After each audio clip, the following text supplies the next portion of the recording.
Daf Yomi Tractate, Bava, page 54, B, part 2. Pretty long daf. We'll do 2 parts. Okay. With the words hashda. It's a few lines from the bottom, actually. Should be pretty short.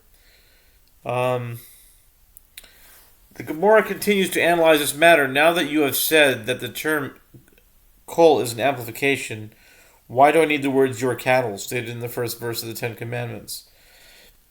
And the terms an ox or a donkey stated in the latter version of the Ten Commandments. The phrase and any of your cattle already includes any animal. The sages said in response, each of these terms is required. The term ox can be used to derive the halacha with regard to the prohibition against muzzling, as the word ox is employed in the context of muzzling, and the word ox is employed in the context of the prohibition against having one's animal perform labor on Shabbat.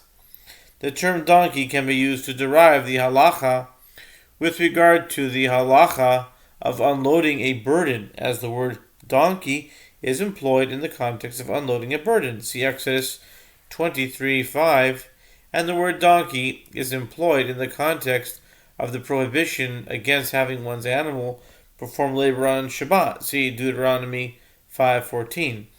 The term your cattle can be used to derive the halacha with regard to the prohibition of diverse kinds, as the term your cattle is employed in the context of crossbreeding animals. See Leviticus 19:19, and the term your cattle is employed in the context of the prohibition against having one's animal perform labor on Shabbat. See Exodus 20:10. The Gemara asks, if so, that this redundancy is the source for extending the prohibition of diverse kinds, then it should be prohibited even for a person to plow together with an ox or another animal.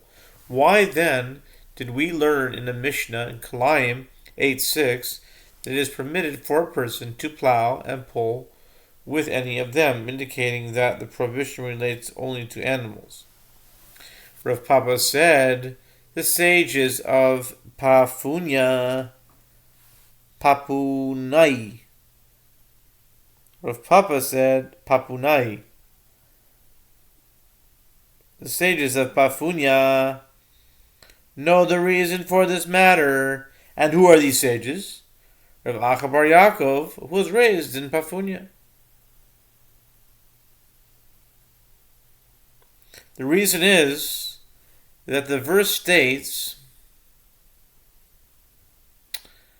you shall not perform any labor, neither you, nor your son or your daughter, your slave, your maidservant, your ox, your donkey, any of your animals, or the stranger residing within your city gates, that your manservant and your maidservant may rest as well as you.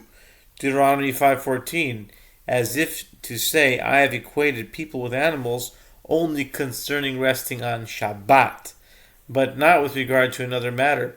Having discussed some differences between the two versions of the Ten Commandments, the Gemara now discusses a related matter. Rabbi Chanina ben Agil asked Rabbi Chia bar Abba, for what reason is the word good not stated in the first version of the Ten Commandments, whereas in the latter version of the Ten Commandments? Interesting.